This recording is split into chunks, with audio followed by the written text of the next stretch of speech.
Chapter 1. The Ingalls Family Goes West.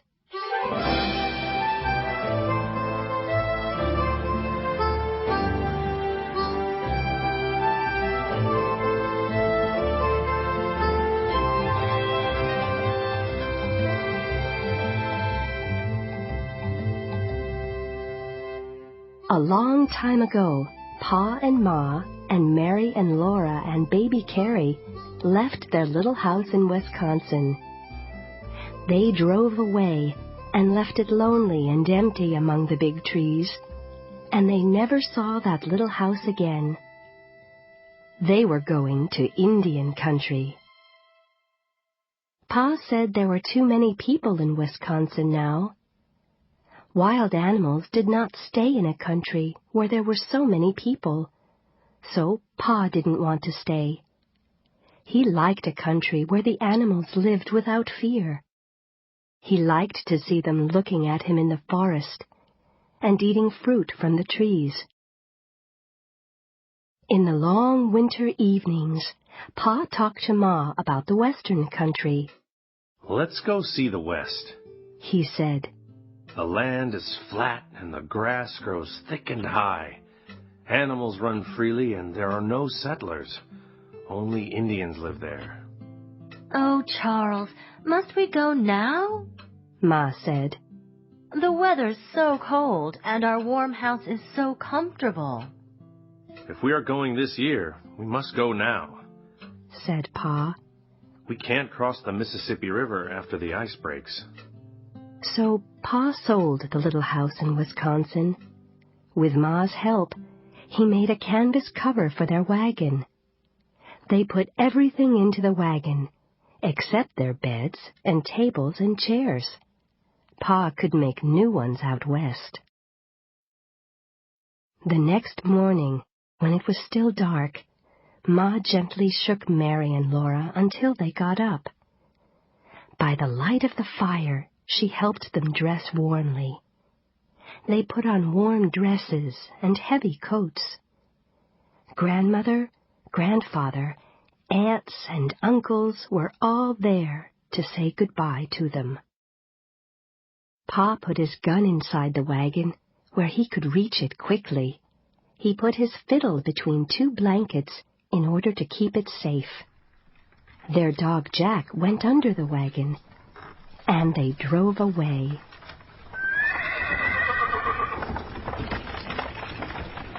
"When we get to the West," Pa said to Laura, "you'll see a papoose." "What's a papoose?" she asked. "A papoose is a little brown Indian baby," Pa explained. It was a long, long way to Indian country. Almost every day, the horses traveled as far as they could.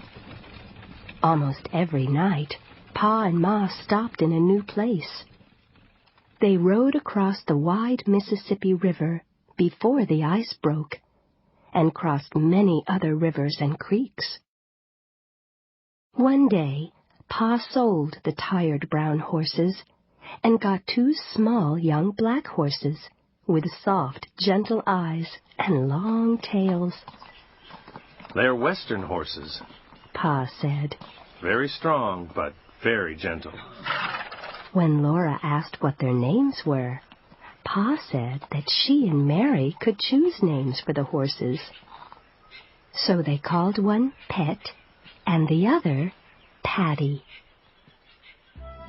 They had traveled across Wisconsin, Minnesota, Iowa, and Missouri.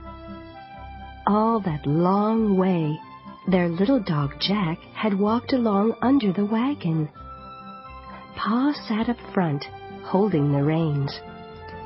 Ma sat next to him, straight and quiet. Baby Carrie slept in soft blankets in the back. Now they were crossing Kansas, an endless flat land covered with tall grass. Day after day they saw nothing but grass and a big sky. There was nothing new to do, and nothing new to look at. "Ma, can't Can't we get out and run behind the wagon? Laura said. My legs are so tired. No, Laura, Ma said. I'm hungry. I want to camp now. Then Ma said, Laura. That was all she said, but Laura understood that she should stay quiet. We're coming to a creek or river, Pa said. Girls, can you see those trees? That's where we'll camp tonight. Suddenly, the road went down, and they arrived at the creek. Pet and Patty stopped to drink. The sound of fast running water filled the still air. The river was silver and blue, and the water ran quickly in the middle. The creek's really high, Pa said. but I guess we can cross it. Pa looked at Ma. What do you say, Caroline? Yes, Charles. Ma answered. I think we can. So the wagon went forward.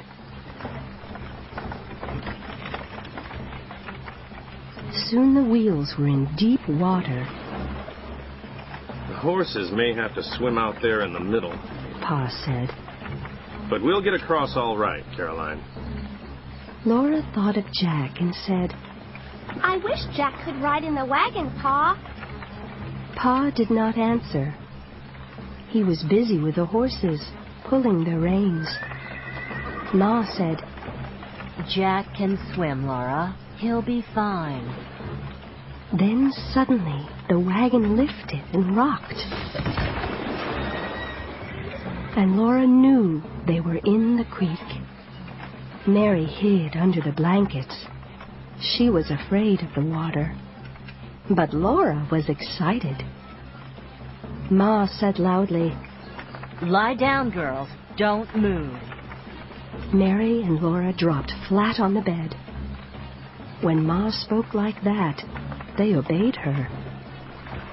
Ma's arm pulled a blanket over them, heads and all. Laura felt the wagon turning.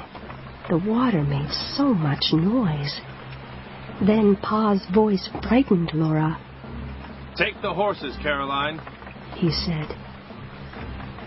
Suddenly, Pa was gone. Ma sat alone, holding the reins with both hands. Mary hid her face in the blankets again, but Laura sat up and looked out. She couldn't see anything but water everywhere, and 3 heads in the water. Pet's head, Patty's head, and Pa's small wet head. Pa's hand was holding Pet's head, and he was talking calmly to the horses. Ma's face was white and frightened. Mary was crying, and Laura felt cold and sick. She closed her eyes, but she could still see the terrible water with Pa in it. For a long time, the wagon rocked in the water. Finally, the front wheels hit the ground, and Pa shouted. Laura saw the wet horses climbing out of the water.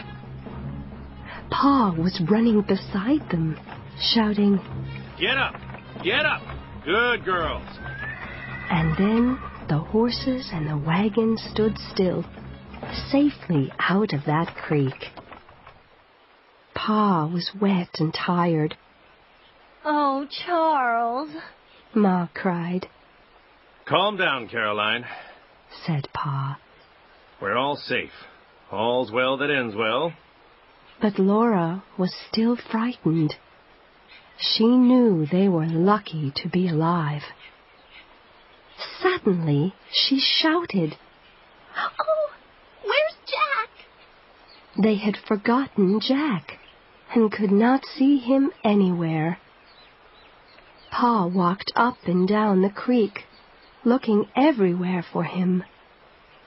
But Jack was gone. There was nothing to do but go on. Laura tried not to cry. She looked back all the way, but she saw nothing except hills and trees. Soon Pa stopped the horses. He was ready to camp. Mary and Laura climbed to the ground too. Pa seemed sad. He did not sing while he worked as he usually did. I don't know what we'll do in a wild country without a good dog, he said. Pa made a fire and brought water from the creek. Mary and Laura helped Ma make a supper of salted pork, cornbread, and coffee. As they ate, purple shadows closed around the campfire. The wide prairie was dark and still. Then Laura heard a long, frightening cry from the dark prairie.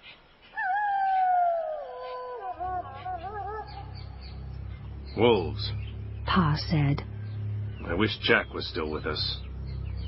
Laura felt like crying, but she knew she must be strong. Suddenly, she jumped up. She had seen something. 2 green lights were shining deep in the dark. They were eyes. Look, Pa, look! Laura said. A wolf! Pa moved quickly. He took his gun from the wagon and was ready to shoot at those green eyes. Pa threw some wood at the animal. The green eyes went close to the ground. Pa held the gun ready. The animal did not move. Don't shoot, Charles, Ma said. But Pa walked slowly toward those eyes, and slowly along the ground the eyes moved toward him. And then Laura saw a little brown animal. She screamed, and Pa shouted. The next thing she knew, a happy, jumping Jack was on top of her. Her face and hands were wet from his warm, wet tongue. He jumped from Pa to Ma and back to her again. Then he lay down close to Laura and slept. When Laura went to bed that night, she looked at the large, shining stars in the sky. Pa could reach them, she thought. Suddenly, she was very surprised. The largest star smiled at her. Then she was waking up the next morning. Chapter 2. Pa Builds the Little House.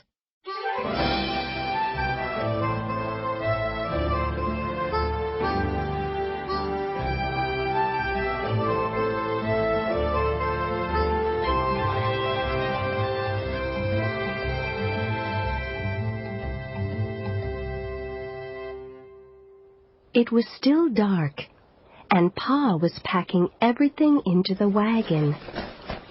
Mary and Laura ate their breakfast in a hurry. When the sun came up, they were driving across the prairie again. There was no road now, so Pet and Patty walked through the tall grass. Before noon, Pa stopped the wagon.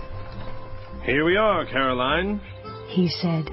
We'll build our house right here. Laura and Mary jumped out. There was nothing around them but grass that reached to the edge of the sky. Nearby was a creek. It lay below the prairie, but they could see the dark green treetops. Far away, another line of different greens lay across the prairie. That's the Verdigris River, Pa said to Ma. Then Pa and Ma took everything out of the wagon and put it on the ground.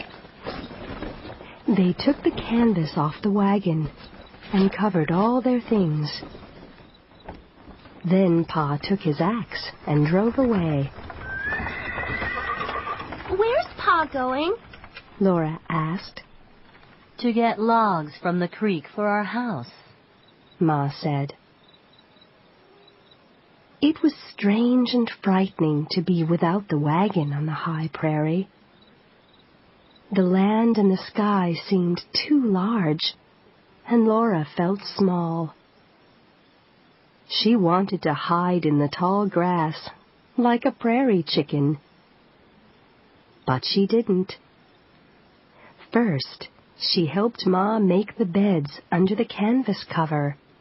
Then, she went for a walk.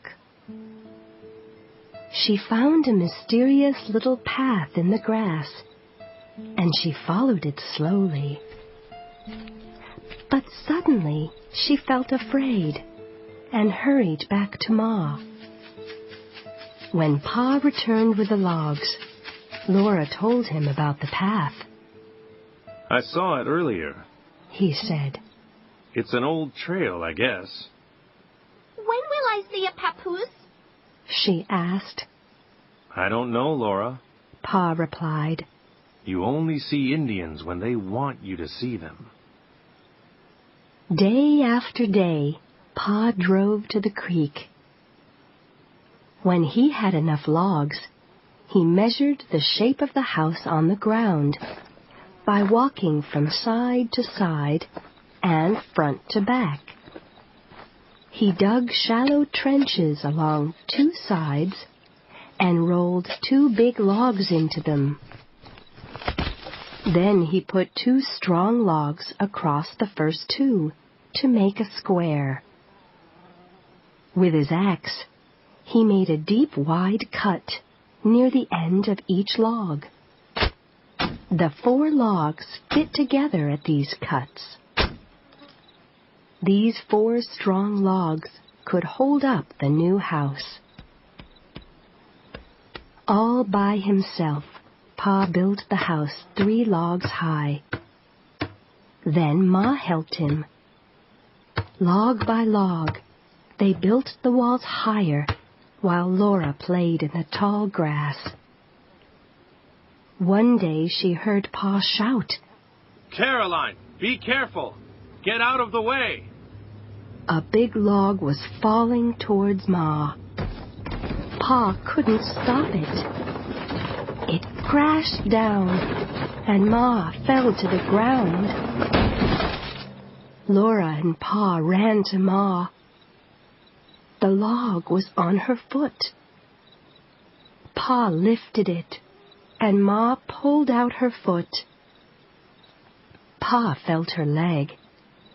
Nothing was broken.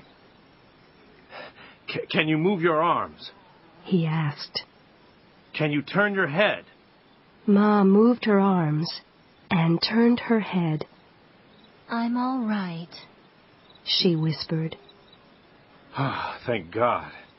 Pa said. Nothing's broken. It's only a bad sprain. Ma's face was gray, but she said bravely, Well, a sprain will soon get better. Don't worry, Charles. But Ma's foot didn't get better for some time, The house must wait. said Pa. Then one afternoon, Pa came up the creek road singing. Dun, dun, dun, dun, dun, dun, dun, dun.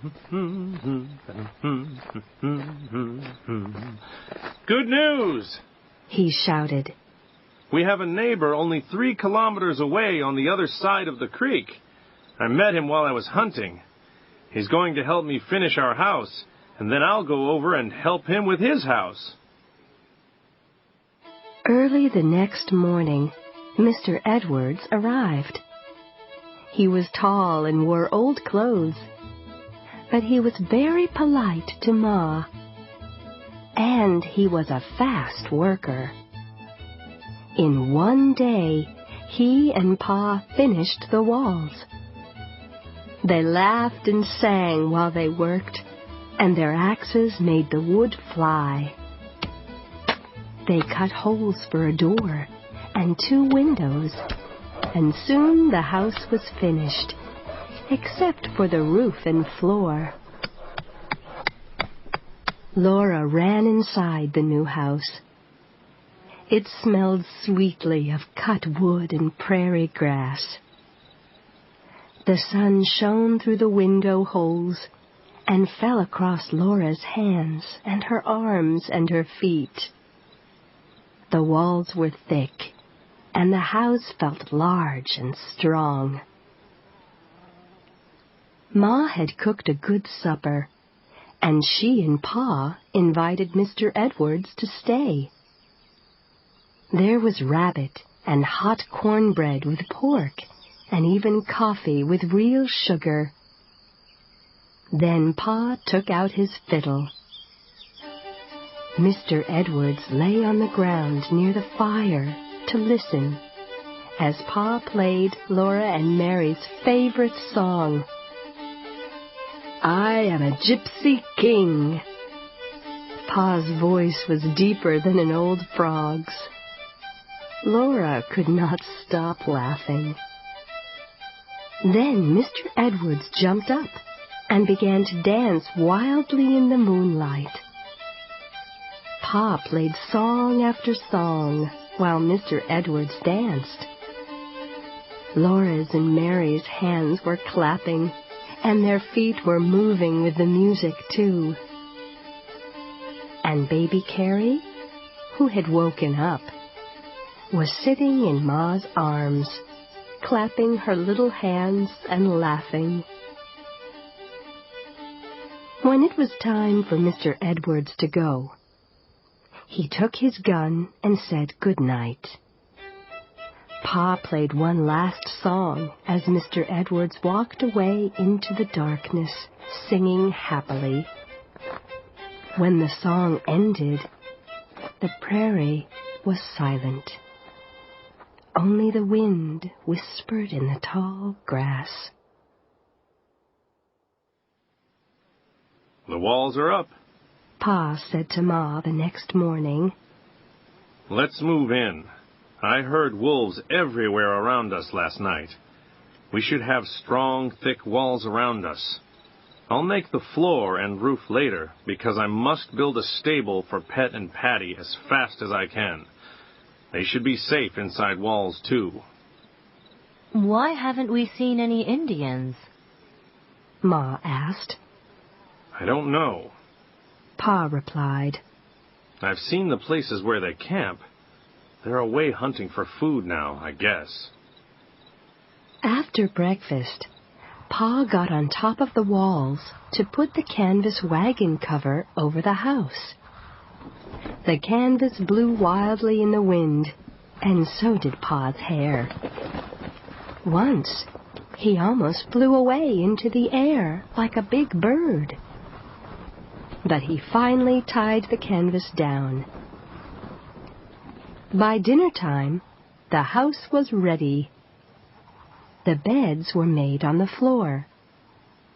Short logs had become chairs. Pa's gun was up in its place over the door. It was a pleasant house. Before winter comes, I'll make a wood floor and a solid roof, Pa said. But that must wait until I finish helping Mr. Edwards and building a stable. We're going to do well here, Caroline. We'll be happy here for the rest of our lives. Laura liked this place, too. She liked the great big sky, the winds, and the wide land.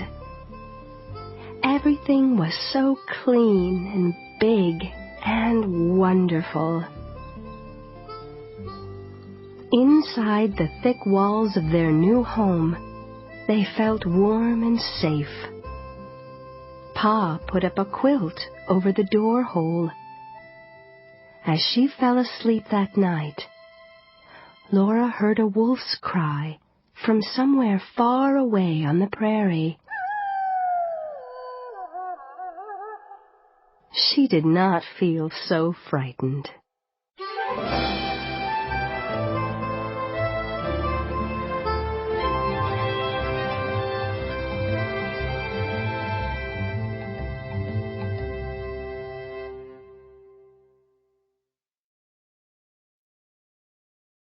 Chapter 3. Wolves Frighten the Family.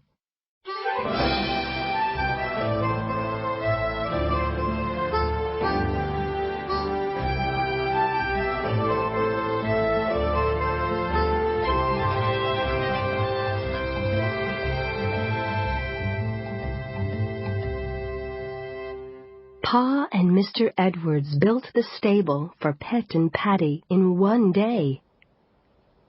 By the time they put the roof on, it was dark. Now, said Pa, let those wolves howl. I'll sleep tonight. in the morning, when Laura went into the stable, she found a surprise waiting for her. A little colt with long ears stood beside Pet. When Laura ran toward it, gentle Pet put back her ears and showed her teeth. Stay back, Laura. Pa shouted. She could bite you. Then he said to Pet, You know we won't hurt your baby, Pet. Pet let Pa touch the baby, but she didn't let Laura or Mary go near her. Early that afternoon, Pa rode Patty across the prairie to see what he could see. There was plenty of meat in the house, so he did not take his gun. By late afternoon, he still had not come home.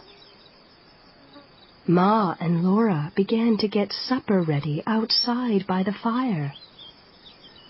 Mary was in the house, taking care of the baby, and Laura asked Ma, What's the matter with Jack? Jack was walking up and down and around the house, looking worried. His hair stood up on his neck. Then Pet started running around in circles. Ma looked around at the wide prairie and the sky, but didn't see anything unusual. It's probably nothing at all, Laura. Ma said. She made the coffee. The prairie chicken that was cooking on the fire began to smell good. But all the time, Ma went on looking around. Suddenly, Patty came running fast across the prairie. Pa was almost flat, holding on to her neck. Patty ran past the stable before Pa could stop her. She was trembling, and her black coat was hot and wet. Pa was hot and tired, too. What's the matter, Charles? Ma asked him. Pa's eyes were looking toward the creek, so Ma and Laura looked at it, too. But they only saw grass and trees. What is it? Ma asked again. Why were you riding Patty so fast? I was afraid the wolves had come here. Wolves? Ma cried. What wolves? Everything's fine now, Caroline. Said Pa. Let me rest a minute. Then he said, We saw 50 of them, Caroline. They were the biggest wolves I've ever seen. It was terrible. Supper was ready. Mary and Laura stayed close to the fire and kept baby Carrie with them. They could feel the darkness everywhere, and they didn't stop looking around. Shadows moved on the prairie. Jack did not growl, but his ears were lifted, listening to the darkness. The girls ate their chicken as they listened to Pa telling Ma about the wolves. He had found some more neighbors. Settlers were coming in and building houses along both sides of the creek. Not far away, a man and his wife were building a house. Their name was Scott, and Pa said they were nice people. As he was riding home across the prairie, a pack of wolves came out of nowhere.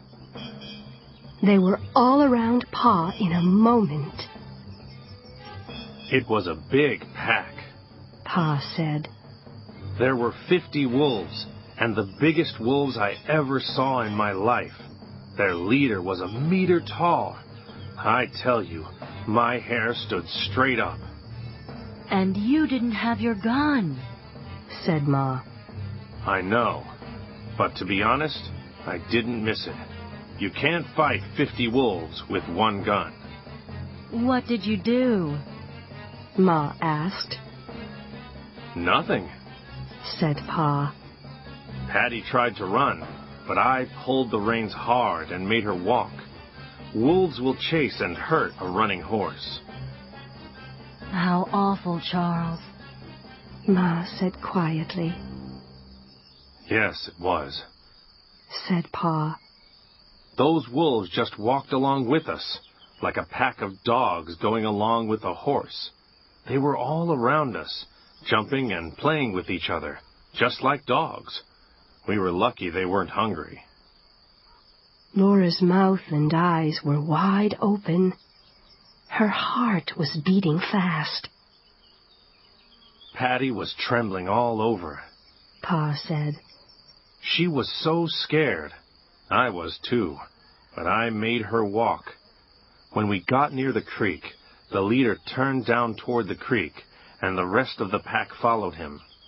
That's when I let Patty go. I was scared the whole way home. I thought the wolves might come this way. I knew you could keep the wolves out of the house with the gun, but Pet and her colt were outside. I guess I could save our horses, Charles, Ma said. I know, said Pa. I wasn't thinking straight, but the wolves are far from here by now, and all's well that ends well.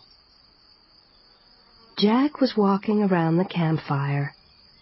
When he stopped to smell the air, the hair lifted on his neck. It's time for bed, girls, Ma said. She took them all into the house. But it took Laura a long time to fall asleep. Suddenly, she was sitting straight up in bed. She had been asleep. Light from the moon was coming through the window and the cracks in the wall. Pa was standing there with his gun. Suddenly, a wolf howled right in Laura's ear. She pulled away from the wall. The wolf was just on the other side of it. Laura was too scared to speak. Then many wolves started howling all around the house, and Laura got out of bed. Pa turned his head and saw her standing there. Do you want to see them, Laura? He asked softly. Without saying anything, Laura walked over to Pa. He put down his gun and lifted her up to the window. There in the light of the moon sat a half circle of wolves. They looked at Laura, and she looked at them. The biggest one was taller than Laura. His coat was gray, and his eyes were shining and green. Laura looked and looked at that wolf. He's awfully big, Laura said into Pa's ear. Yes, and see how his coat shines. Pa said into her hair. They're in a circle around the house. Laura went with him to the other window. There she saw the other half of the circle of wolves. The big wolf lifted his nose to the sky and howled. All the other wolves answered him. The noise filled the wide prairie. Now go back to bed, Laura. Pa said. Go to sleep. Jack and I will take care of you all. So Laura went back to bed. She heard the wolves howling and trying to smell them through the cracks in the walls of the house. It was a long time before she fell asleep.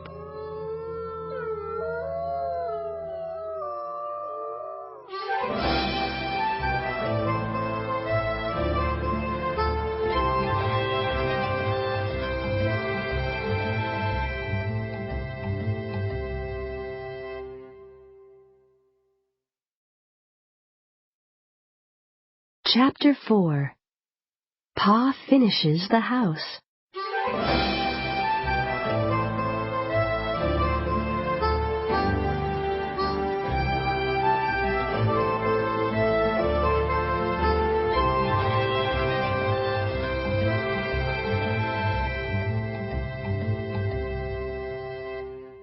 When Laura woke up the next morning, the warm sun was on her face. She ran outdoors. Mary was talking to Ma by the fire. There were no wolves anywhere. Pa came up the creek road with his gun in hand. He had made sure that the wolves were gone.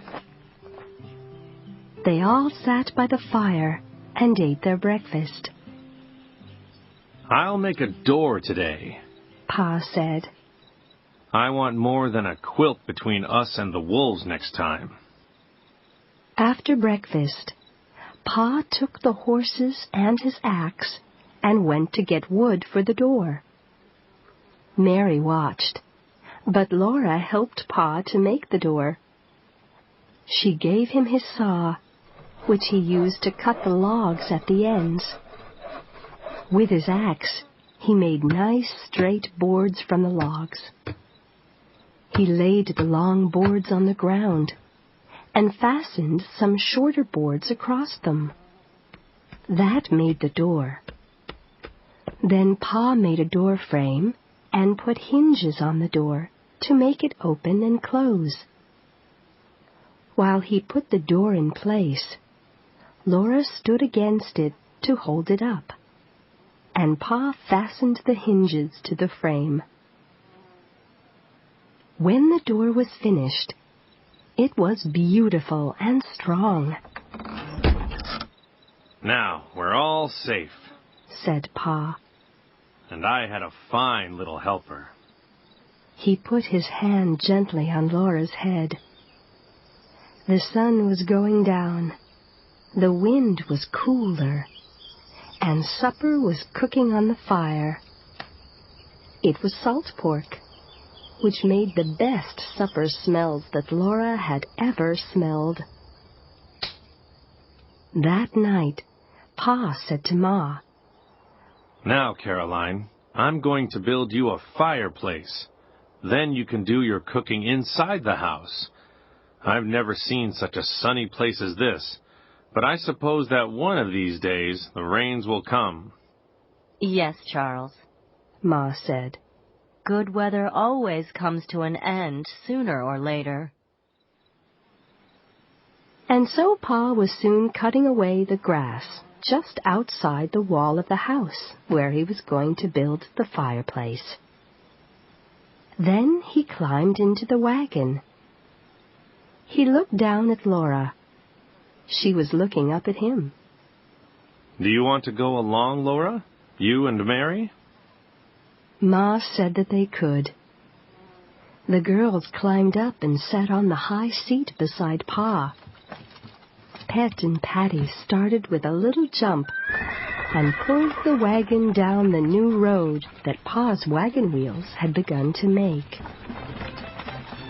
They rode through dry valleys and over low, round hills.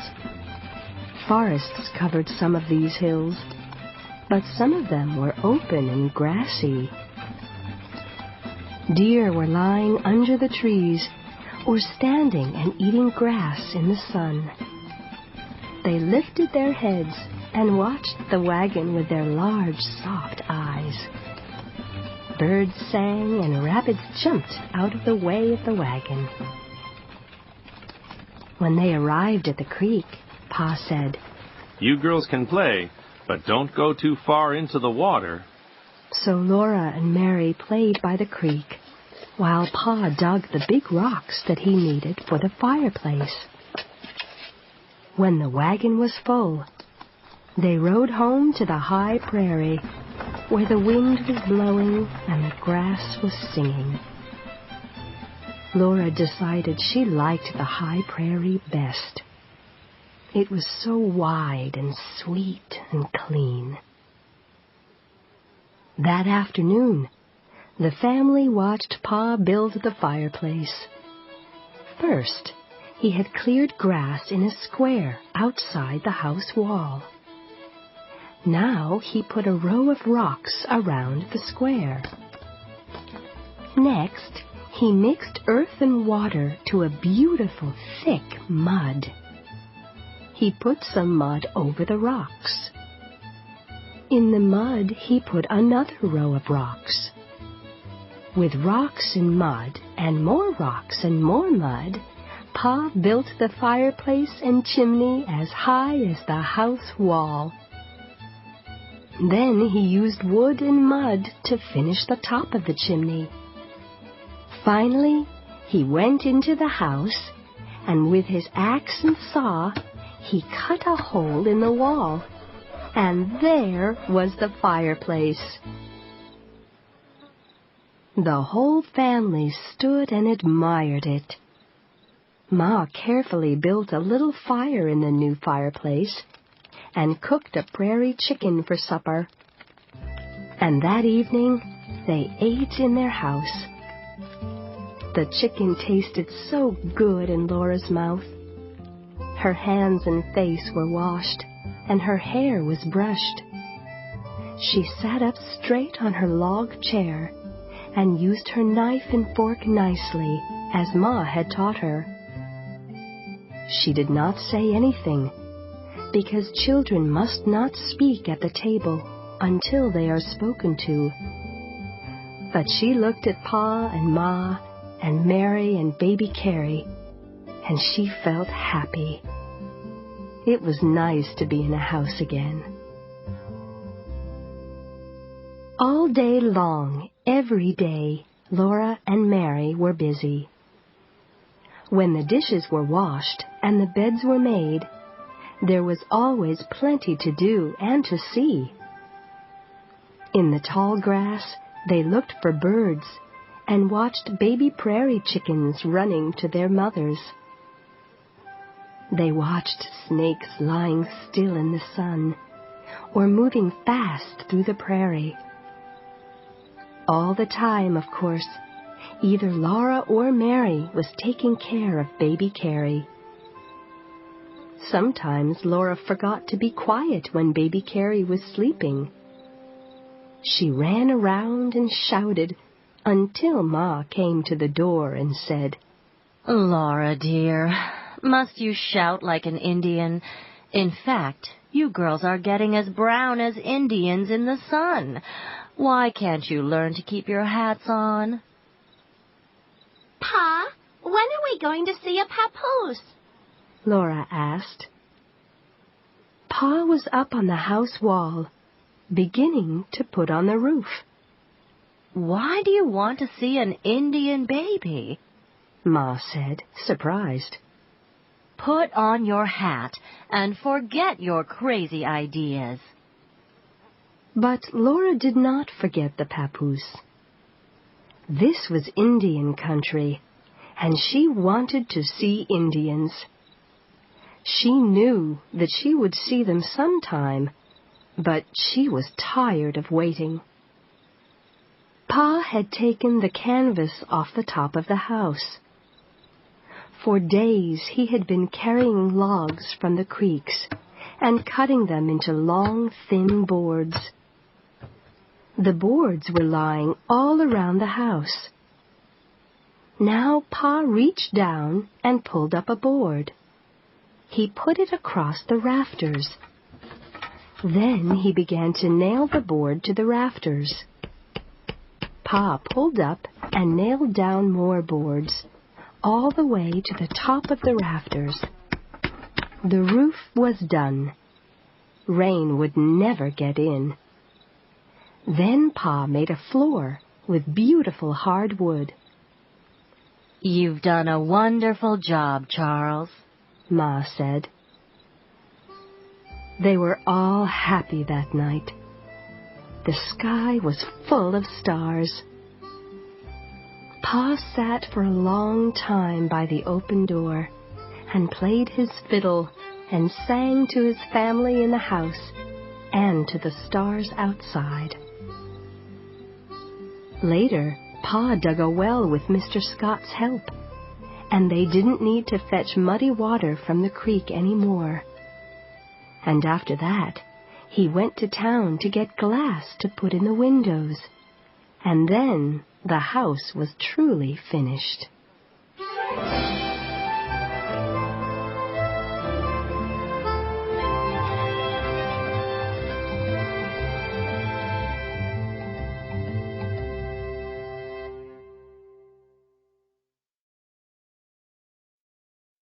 Chapter 5. Indians.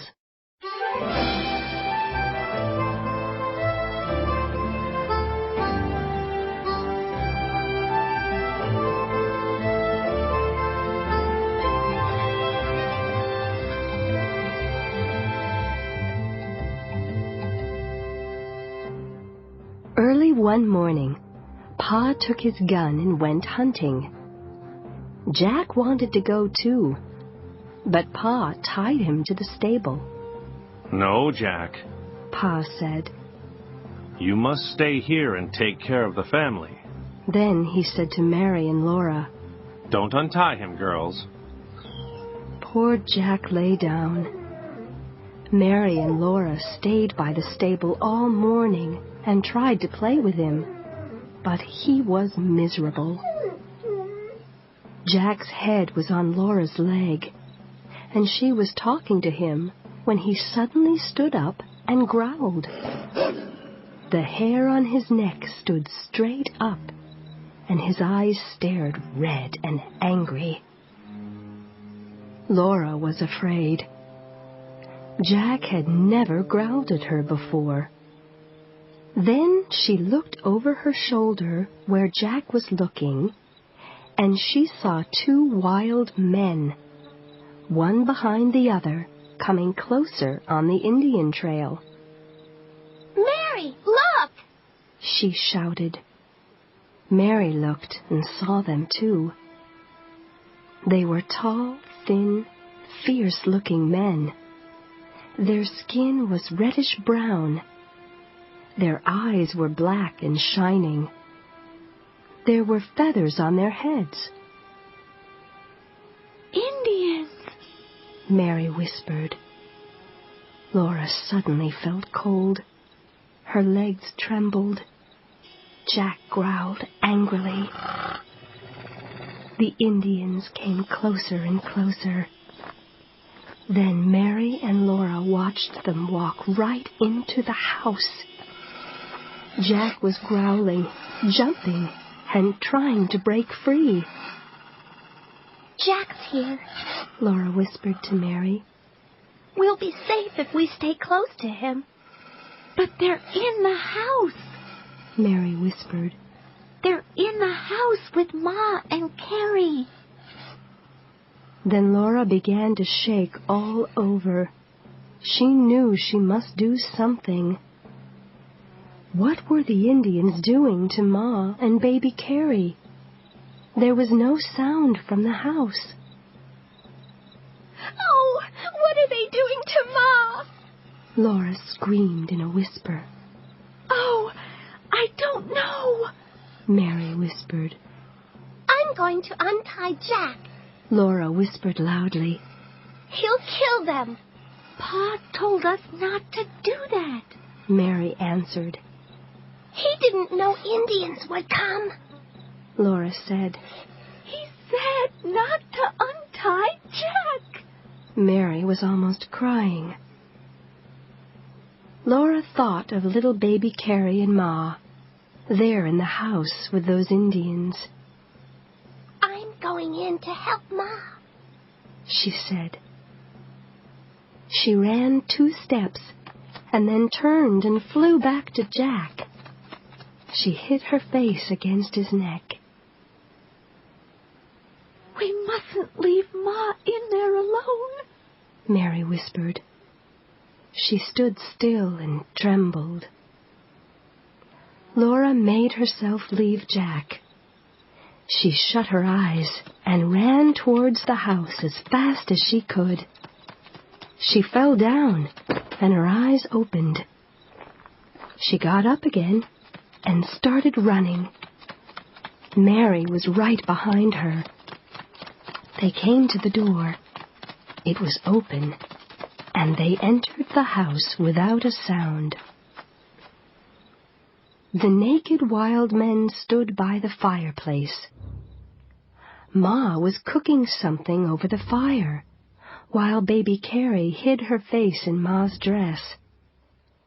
Laura ran towards Ma, but as she reached the Indians, she smelled something awful. She looked up at the Indians and ran to hide behind the table. With one eye, she looked out at the wild men. First, she saw the moccasins on their feet, then their thin red-brown legs all the way up. Around their waists, each Indian wore the skin of a small animal.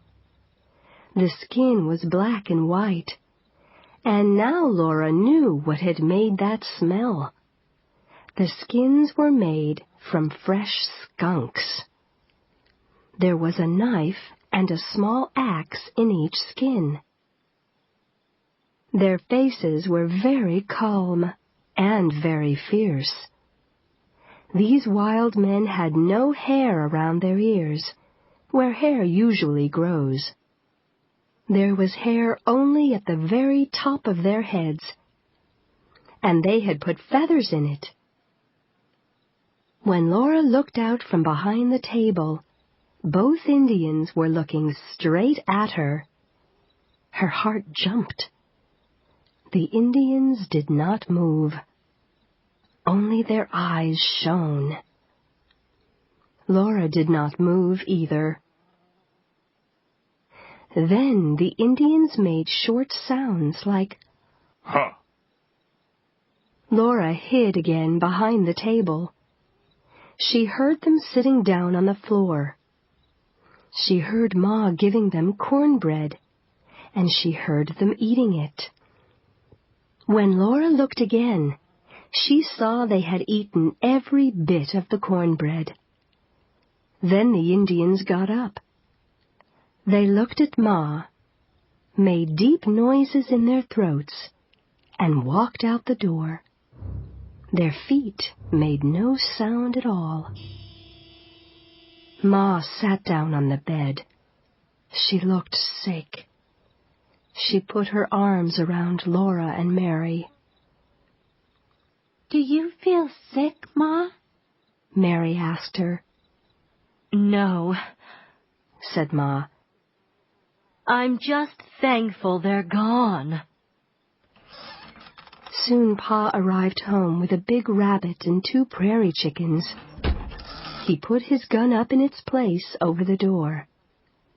Laura and Mary threw their arms around him, both talking at the same time. "What's all this?" he said. "Indians? So you've seen Indians at last, have you, Laura? I noticed they have a camp in a valley west of here. Did Indians come into the house, Caroline?" Yes, Charles. 2 of them. Ma said.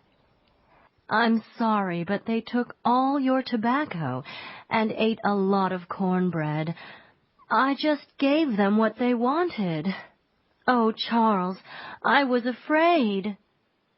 "You did the right thing." Pa told her. "We don't want to make enemies of the Indians." Then he said, "What a smell!" They wore fresh skunk skins around their waists, said Ma. and that was all they wore. Later, when Laura and Mary were helping Pa clean the prairie chickens, Laura said, I wanted to untie Jack to eat those Indians. Pa laid down his knife and asked in a terrible voice, Did you girls even think of untying Jack? Laura dropped her head and whispered, Yes, Pa. After I told you not to? Pa said in a more terrible voice. Yes, Pa. Mary whispered, almost crying. For a moment, Pa was silent. After this, He then said in his angry voice, you girls must do as I say. You must always obey me. Do you hear? Yes, Pa. Laura and Mary whispered. If the Indians come again and Jack is untied, he'll bite them. And then there will be trouble. Bad trouble. Do you understand? Yes, Pa. The girls said. But they did not understand. Do as you're told, said Pa. and you'll be safe. One day, Pa said that the Indians had left their little camp on the prairie. Do you want to see it? He asked Laura and Mary. When the girls jumped up and down with excitement, Pa said, Come on then, let's go. The ground was hot under their feet. They went farther and farther into the big prairie. At last, they went down into the little valley where the Indians had camped. Laura and Mary looked around. There were small animals, flowers, and trees. It was a beautiful secret place. Pa, are there other Indian camps on the prairie? Laura asked. Yes, Laura. He answered. Are there Indians in them? She whispered. I don't know. Said Pa. Perhaps. She held one of his hands, and Mary held the other, and together they looked at the Indians' camp. There were old campfires. They could see where Indian horses had eaten the grass, where big and small moccasins had walked, and where Indians had cooked and eaten. Suddenly Laura shouted, Look! Look! Something bright blue was shining on the ground. She picked it up. It was a beautiful blue bead. Laura shouted with excitement. Then Mary saw a red bead, and Laura saw a green one, and they forgot everything except beads. They found white beads and brown beads, and more red and blue beads. All that afternoon they looked for beads. When they had finished, the sun was going down. Laura had a handful of beads, and so did Mary. Pa put them carefully in his pockets, and they all went home together. Supper was cooking on the fire when they arrived, and baby Carrie was playing on the floor. Sorry we're late, said Pa, and then he took the beads out of his pockets and showed them to Ma. But look what the girls found, he said. Oh, they're beautiful, Ma said with a smile. Laura thought the beads looked even prettier than before. She touched her beads with her finger and watched them shine. These are mine, she said.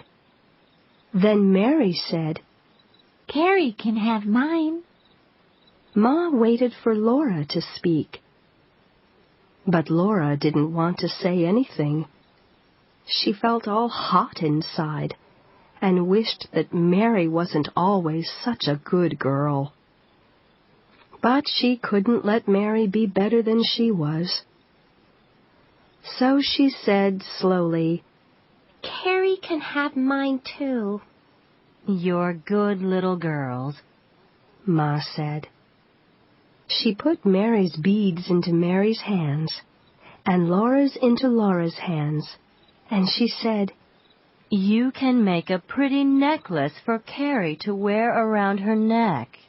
Mary and Laura sat side by side on their bed and made Carrie's necklace. They didn't say anything. Perhaps Mary felt sweet and good inside, but Laura didn't. When she looked at Mary, she wanted to hit her. So she didn't look at her again. The beads made a beautiful necklace. Carrie laughed when she saw it. Then Ma tied it around Carrie's little neck, and Laura felt a little bit better. It looked so pretty on her. But when Carrie felt the beads on her neck, she tried to break the necklace. So Ma untied it and put it away. "Carrie can wear it when she's older," Ma said. Laura still wanted those pretty beads for herself, but she knew it had been a wonderful day. She knew she was never going to forget the Indian camp. Chapter 6. Summertime on the Prairie.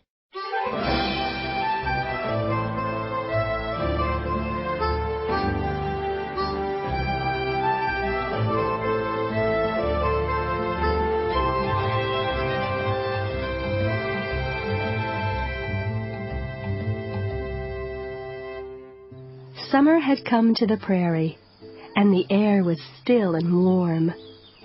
One evening, Laura and Pa were sitting outside under a big moon, while Pa played his fiddle. Everything was so beautiful.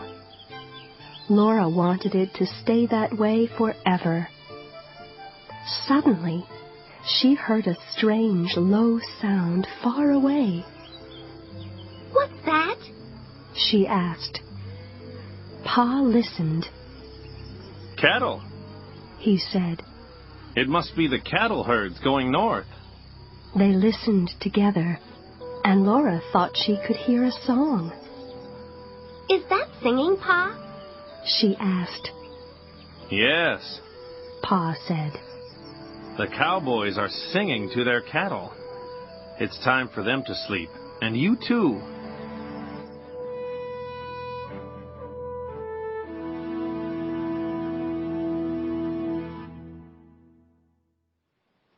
The next morning, when Laura ran out of the house, two strange men were sitting on horses by the stable. They were talking to Pa. They were as red-brown as Indians, and they wore big, wide hats and cowboy boots. Handkerchiefs were tied around their necks, and guns were at their sides. They said goodbye to Pa and rode away across the hot prairie. "What a piece of luck," Pa said to Ma. "Those men are cowboys. They want me to help them to move the cattle across the creek. They'll pay me with beef. How would you like a good piece of beef?" "Oh, Charles," Ma said, and her eyes shone. Pa tied his biggest handkerchief around his neck. He showed Laura how a cowboy pulls it up over his mouth and nose to keep the dust out. Then Pa rode Patty down the Indian trail. All day the sun shone hot, and the sound of cattle herds came nearer. Laura and Mary could see the dust that they made.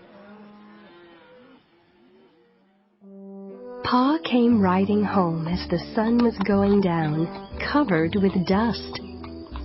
There was dust in his hair and around his eyes, and dust fell from his clothes. He was going to work again the next day because the cattle were not across the creek yet. The cattle moved slowly, eating grass as they went. Pa fell asleep soon after supper that night. Laura lay awake and listened to the sounds of the cattle on the prairie and the high, lonely songs of the cowboys. The songs sounded like the crying of wolves under the moon, and they made Laura feel sad.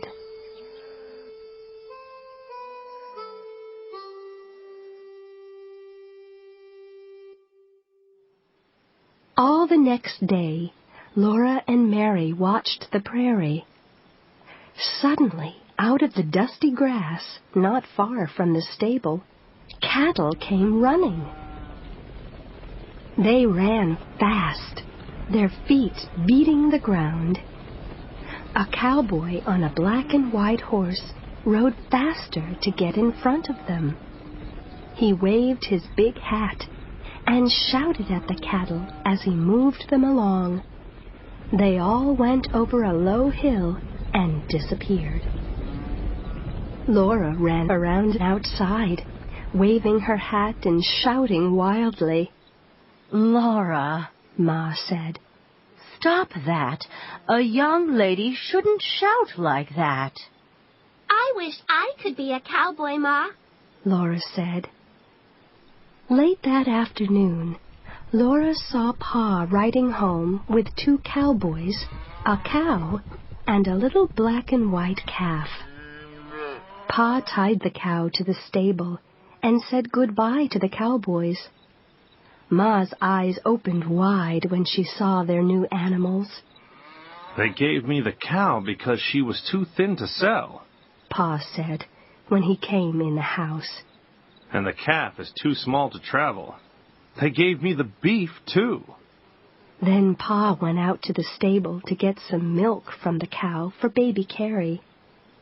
They watched her drink all that good milk. Baby Carrie's little red tongue cleaned her milky lips, and she laughed. Ma cooked the beef, and everyone felt happy. Nothing had ever tasted as good as that thick red meat. The cattle were far away now, and the girls couldn't hear the songs of the cowboys anymore. A little later in the year, there were blackberries, and in the hot afternoons, Laura went with Ma to pick them in the bushes by the creek. There were mosquitoes everywhere in the blackberry bushes, and they liked to bite Laura and Ma. Laura's fingers and her mouth got purple-black from eating the big blackberries. Her face, hands, and feet were covered with mosquito bites. But every day they brought home buckets full of berries, and Ma laid them out in the sun to dry. In the day, there were only a few mosquitoes in the house, but at night, if the wind wasn't blowing hard, there were lots of them. On still nights, Pa burned wet grass around the house to keep the mosquitoes away, but they came just the same. Pa could not play his fiddle in the evenings because so many mosquitoes bit him. Mr. Edwards did not visit after supper because there were too many mosquitoes in the creek. And every morning, Laura's face was full of red mosquito bites. It'll get colder soon, Pa said. and then they'll go. Laura did not feel very well. One day, she felt cold even in the hot sun, and she could not get warm by the fire. Why don't you and Mary go out to play? Ma asked Laura. I don't want to play. Answered Laura. I'm tired, and I ache. Ma stopped her work. Where do you ache? I don't know. Said Laura. I just ache. My legs ache. I ache too. Mary said. Ma put her hand against Laura's face. You're as hot as fire, she said. Laura felt like crying, but of course she didn't. Only little babies cried. I'm cold now, she said. and my back aches. Charles, Ma called. look at the girls. I think they're sick. Pa and Ma put them to bed in the middle of the day. Laura did not really go to sleep, but she did not really wake up again for a long, long time. Strange things seemed to be happening. She heard voices, but no words. Sometimes she felt as cold as ice, and then she was burning. Days and nights passed like this. She heard Pa say, Go to bed, Caroline. Ma said, You're sicker than I am, Charles. Then one day, Laura opened her eyes and saw the bright light of the sun. Mary was beside her crying, I want a drink of water. I want a drink of water. Jack was walking between the big bed and her little bed. Pa was lying on the floor by the big bed. Jack took Pa's shirt in his teeth and shook it. Pa's head lifted up a little, and he said, I must get up. I must. Caroline and the girls. Then his head fell back, and he lay still. Jack howled. Laura tried to get up, but she was too tired. Then she saw Ma's red face looking from the big bed. Mary was still crying for water. Ma looked at Mary, and then she looked at Laura, and she whispered, Laura, can you get up? Yes, Ma. Laura said. This time she got out of bed, but when she tried to stand up, she fell down again. She felt Jack's tongue on her face, and she held on to him and sat up. She knew she must get water for Mary, and she did. She crawled all the way across the floor to the water bucket, and then crawled all the way back to Mary with the water. Mary's eyes did not open, but her mouth drank all the water. Then she stopped crying. Laura crawled back into bed. It was a long time before she began to get warm again. Sometimes she heard Jack howling, and she thought he was a wolf. She lay in bed burning and hearing him howl. She heard the voices talking again, and she opened her eyes and saw a big black face close to hers. Its eyes were black and soft. This face smiled, and a deep voice said softly, Drink this, little girl. Laura opened her mouth, but the drink was bitter, and she turned her head away. The deep voice said again, Drink it. It will make you well. So she drank the bitter medicine. When Laura woke again, a fat woman was by the fire. She brought Laura water and a cup of something hot that tasted good, like chicken. Drink it all up, like a good child, she said. Laura looked at Mary asleep beside her. She looked at Pa and Ma asleep in the big bed. Jack lay half asleep on the floor. Laura looked again at the fat woman and asked, Who are you? I'm Mrs. Scott. She said, smiling. I'm here to take care of everything until you're all well. Now go to sleep.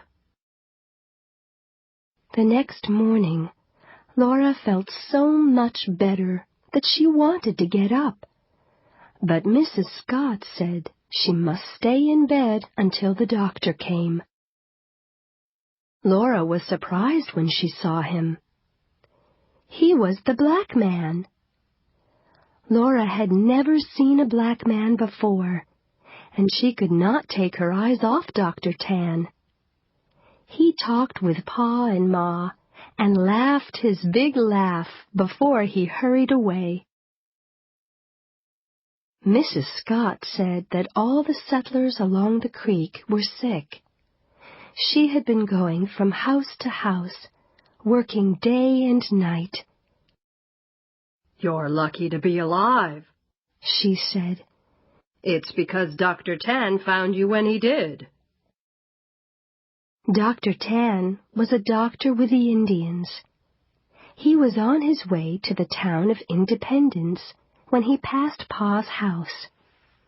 Strangely, Jack, who usually hated strangers, had run after Dr. Tan and made him come in.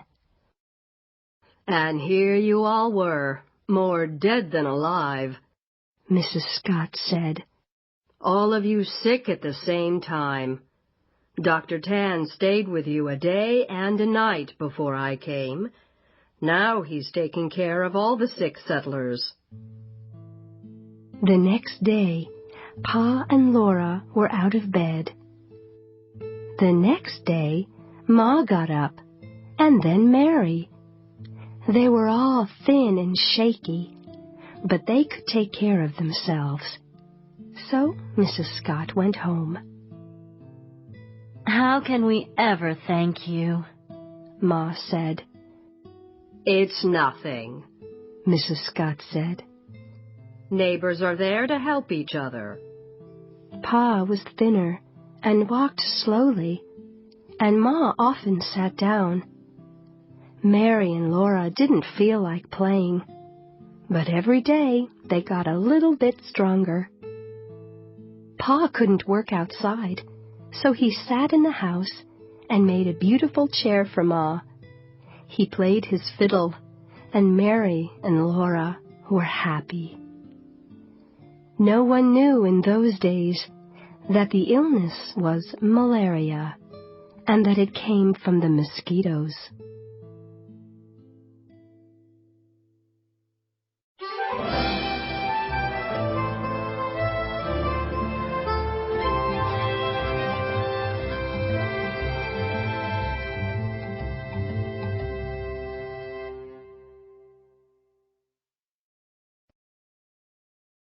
Chapter 7. Mr. Edwards Meets Santa Claus.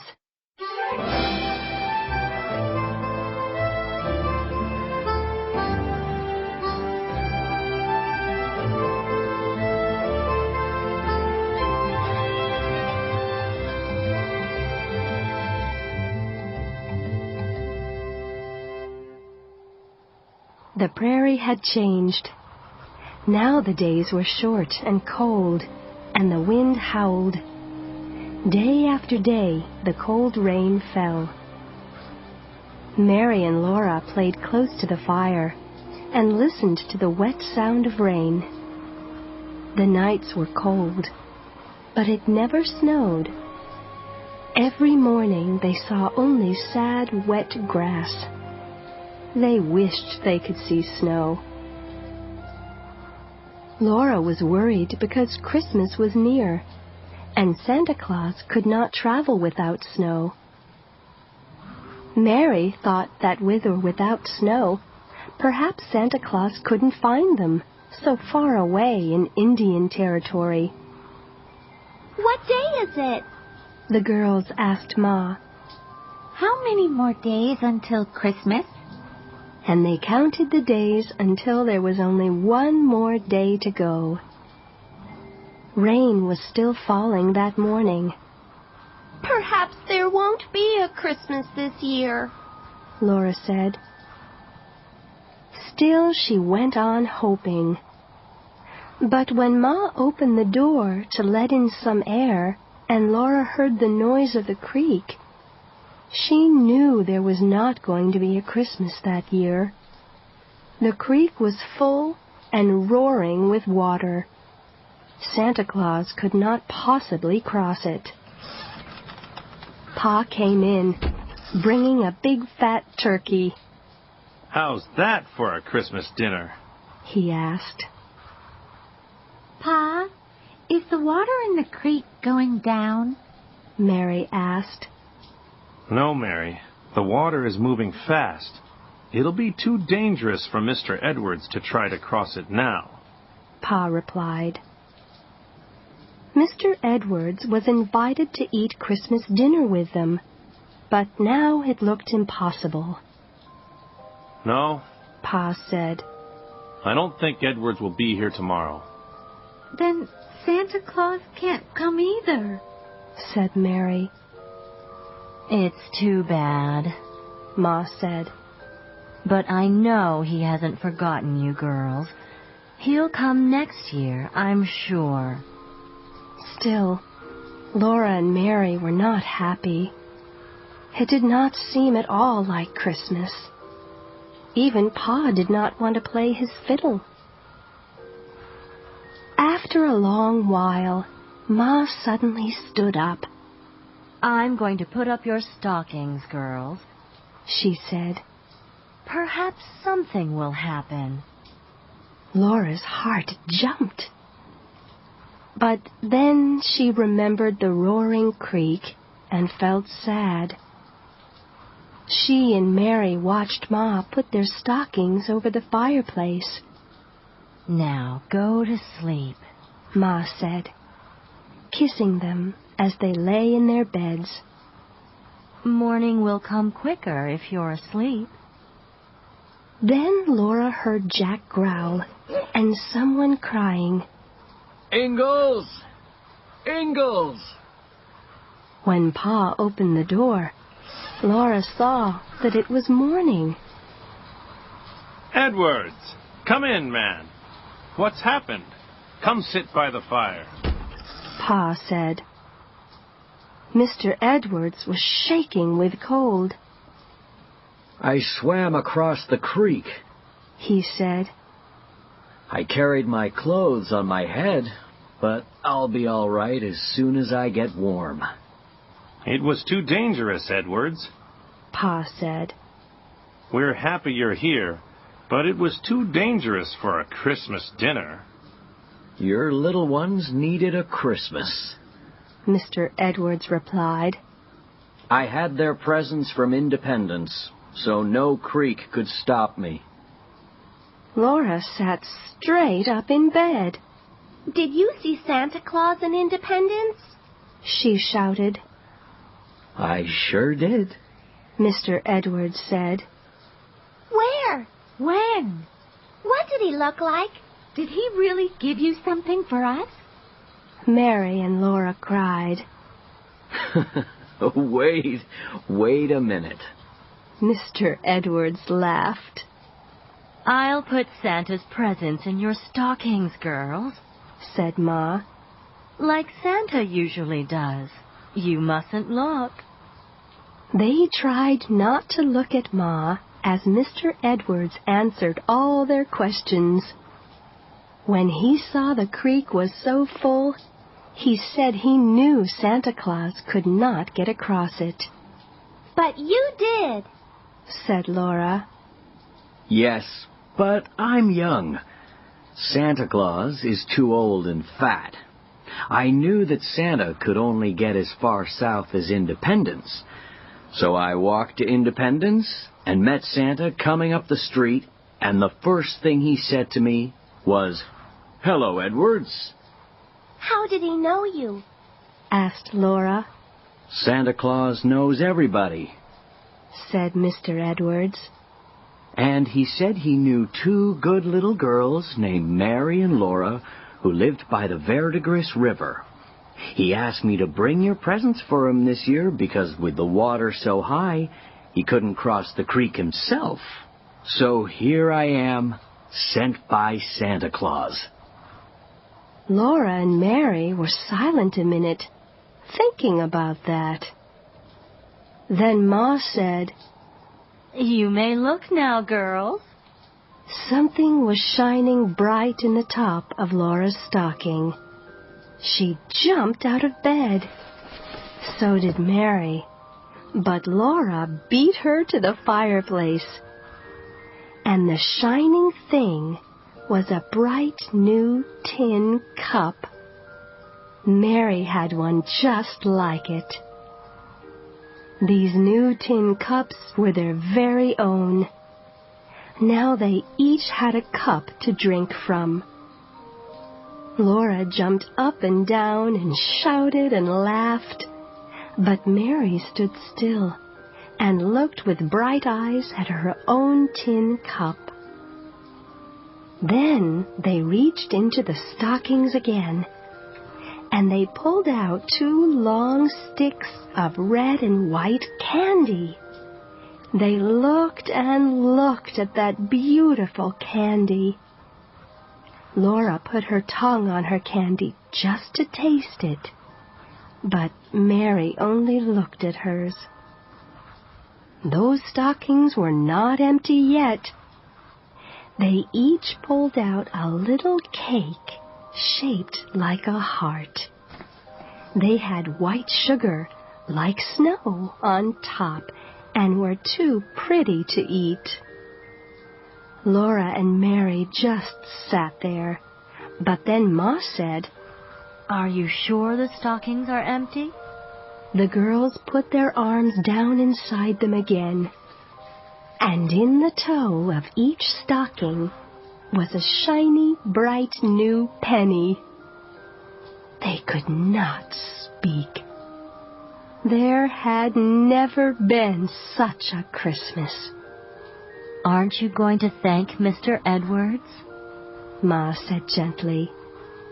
Oh, thank you, Mr. Edwards. Thank you, they said, and they meant it with all their hearts. Pa shook Mr. Edwards' hand, and Pa and Ma and Mr. Edwards looked like they were almost crying. Laura didn't know why. Then Ma's eyes opened wide. Mr. Edwards was taking sweet potatoes from his pockets. They were for Christmas dinner. Mr. Edwards had brought them all the way from town, too. "It's too much, Edwards," Pa said. "We can never thank you enough." For Christmas dinner, there was the big, tasty turkey. There was bread that Ma had made, and there were the sweet potatoes. And after all that, they ate dried blackberries and little cakes. Then Pa and Ma and Mr. Edwards sat by the fire and talked about Christmas times back in Wisconsin. Mary and Laura looked at their beautiful cakes and played with their pennies. Little by little, they ate their sticks of candy. That was a happy Christmas.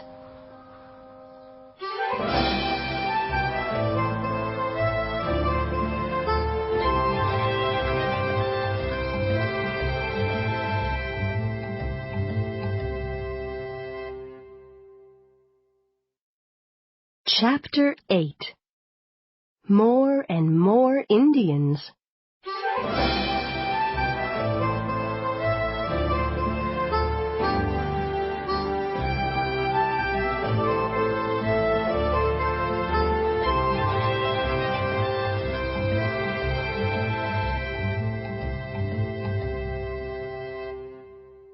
The nights were still cold on the high prairie, and the days were short and gray. Indians came riding on the path that passed so close to the house. They sat up straight on their naked horses and did not look right or left. But their black eyes shone. Mary and Laura sat against the house and looked up at them. I'm sorry I built the house so close to the Indian trail. Pa said. But I thought they didn't use it anymore. Yes, there are so many Indians around here, Ma said. I can't look up without seeing one. As she spoke, she looked up, and there stood an Indian. He was in the doorway, and they had not heard a sound. Oh, dear, Ma whispered, frightened. Jack jumped at the Indian. Pa caught him just in time. Ow. The Indian said to Pa. Pa held on to Jack and replied, How? He pulled Jack over to the bed and tied him there. The Indian came in and sat down by the fire, and Pa sat down next to him. They sat there, friendly, but not talking, while Ma finished cooking dinner. Laura and Mary were quiet on their bed in the corner. They couldn't take their eyes from that Indian. He was so still that the beautiful eagle feathers in his hair did not move. He wore trousers made of animal skins, and his moccasins were covered with beads. Pa and the Indian ate silently. Then Pa gave the Indian some tobacco for his pipe. They filled their pipes, lighted them, and silently smoked until the pipes were empty. All this time, nobody had said anything. But now, the Indian said something to Pa. Pa shook his head and said, No speak. They all sat silent a while longer. Then the tall Indian got up and went away without a sound. Oh, dear, Ma said again. Pa said the Indian was an important man. He wore eagle feathers in his hair. I think he was an Osage Indian. I'm sure that was French he was speaking. I wish I spoke some French. I think Indians should stay together with other Indians, Ma said. And we'll do the same. Don't worry, Caroline, Pa said. That Indian was very friendly, and their camps down along the creek are quiet enough. If we're polite to them and watch Jack, we won't have any trouble. The very next morning, when Pa opened the door, Laura saw Jack standing on the Indian trail, showing all his teeth. Right in front of him was the tall Indian, sitting very still on his horse. Jack looked ready to jump at them.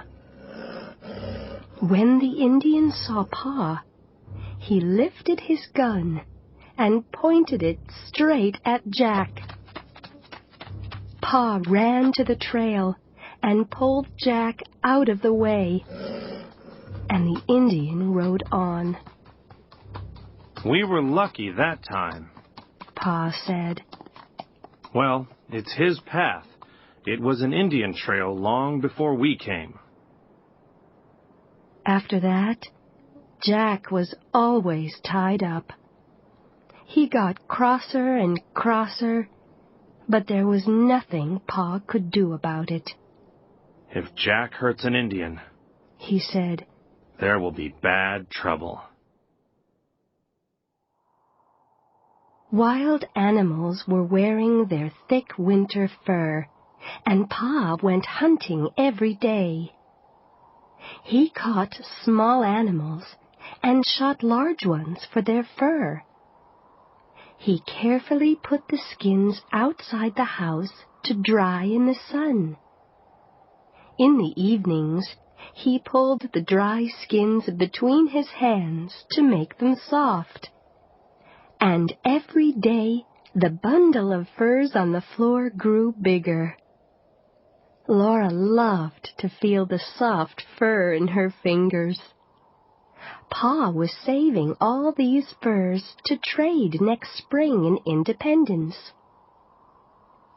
One day, when Pa was hunting, 2 Indians walked right into the house.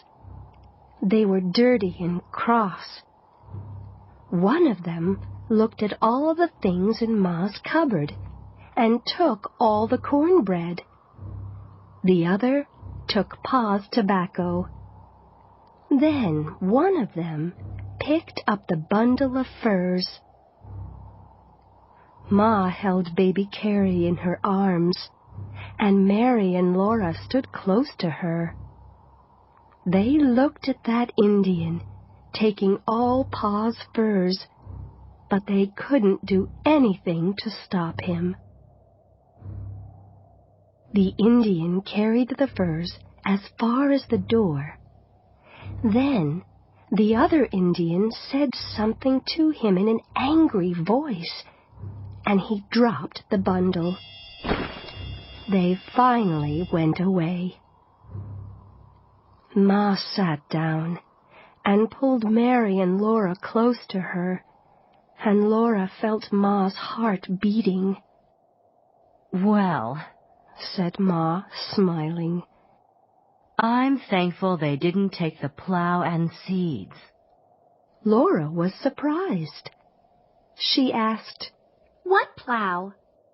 "Your pa is going to trade that bundle of furs for a plow and lots of different seeds in the spring," Ma said. When Pa came home, they told him about those Indians, and he looked serious. "But all's well that ends well," he said. "And soon all the Indians here will move west."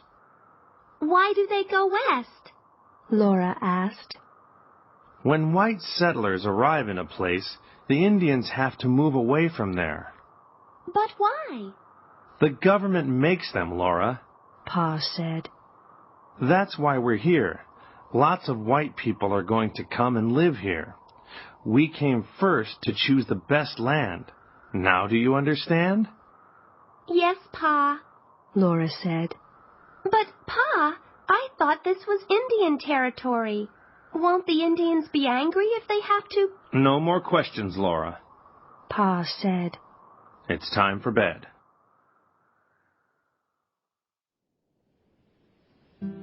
Winter ended at last.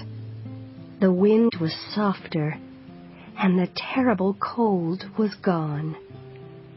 One day, Pa said it was time to take his furs to Independence. Ma said, "But the Indians are so near." They're very friendly. Pa said. I often meet them when I'm hunting in the forest. You needn't be afraid of them. No, Ma said. But Laura knew that Ma was afraid of Indians. "You must go, Charles," she said. "We must have a plow and seeds, and you'll be back soon."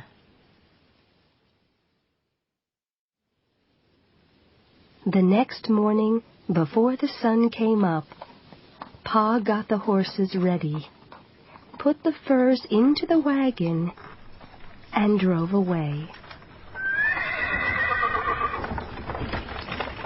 Laura and Mary counted the long, empty days. 1, 2, 3, 4, and still Pa had not come home. Ma said it was taking him a long time to trade his furs in town. In the afternoon of the 5th day, Laura and Mary were playing a game outside. The weather was wild and sweet. The wind smelled like spring, and birds were flying north in the wide blue sky. Suddenly, Mary stopped and said, What's that? Laura had already heard the strange noise. It's the Indians, she said.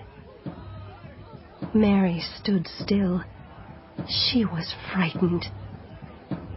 Laura was not really afraid, but that noise made her feel strange.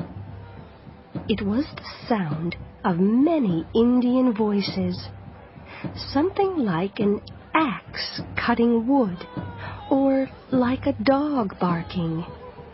It was wild, but it didn't seem angry. Ma came outdoors and listened for a minute. Then she locked the animals in the stable. She told Laura and Mary to bring wood into the house. The sound was getting louder now, and faster. It made Laura's heart beat fast. Come inside the house now, Ma said. She took Jack inside, too, and locked the door. The sun went down, and the sky turned bright pink. Ma was busy getting supper ready, but Laura and Mary watched from the window silently